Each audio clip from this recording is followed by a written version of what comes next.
welcome to Light Hand Wovens Tip Tuesday. My name is Cambria and I'm here with a beautiful piece of Emerald City, and I'm going to show you guys how to do 3 different knots that are super helpful for baby wearing. The first one we're going to learn is a slip knot.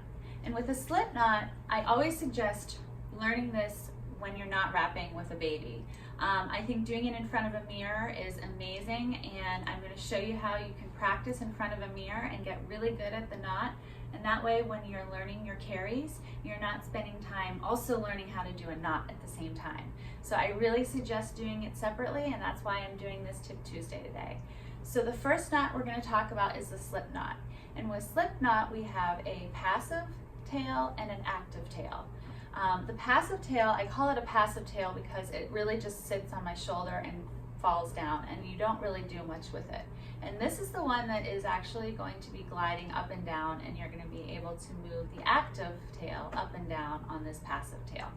So if you understand that, you're going to be using this piece as, you're going to be using it to wrap around this other tail. Okay. So you're going to take your active tail, which comes for me under my right arm, and you're going to go over the passive tail. So you're going to have an X or a cross that looks like this. After you do that, and you really, again, want to make sure that your wrap is really, really nice and neat, and everything is finger walked, and everything is really, really nice, and all the rails are in line. This helps later with tightening and keeping everything smooth and able to glide. So again, you want to start with your active tail on top of, over your passive tail. You're going to come down, around and up towards your chin, and you're going to come immediately straight down. Active, passive.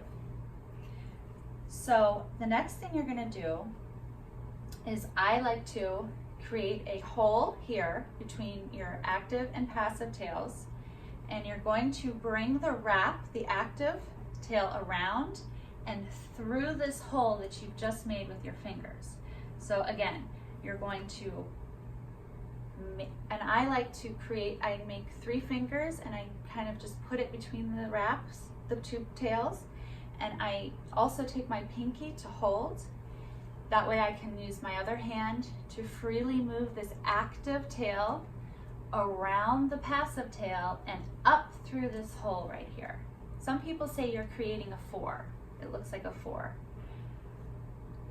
So once you have that, now you can adjust and move your slip knot up and down and tighten as needed. And you can do this and practice this as much as you want, and I will show you what a slip knot looks like on the other shoulder. So again, you're going to have, now this becomes my passive tail here, and this will become my active tail, and you're going to bring it over on top of your passive tail. You're going to come around and up towards your chin, and then immediately down, and gravity really helps with that. And then you're going to create your space. You're going to hold with your pinky.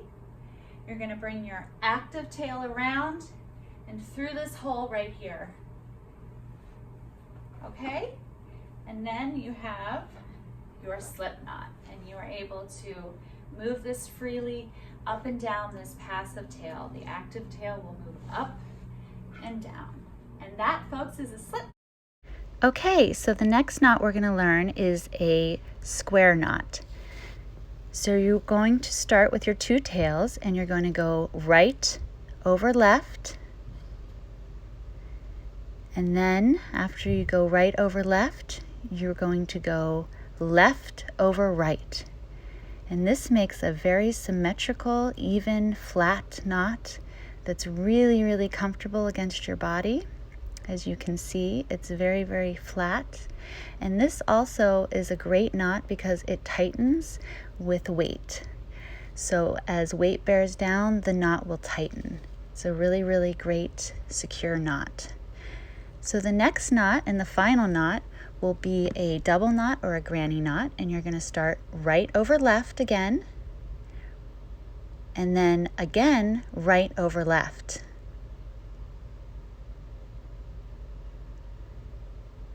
So once you do that, that's a double knot or a granny knot. Now this does not tighten with bearing weight, so this is not as secure of a knot, but it's a very nice supportive knot. I like to use this under a front wrap cross carry for a bigger baby. Thank you so much for joining us for Light Hand Wovens Tip Tuesday, guys. Take care.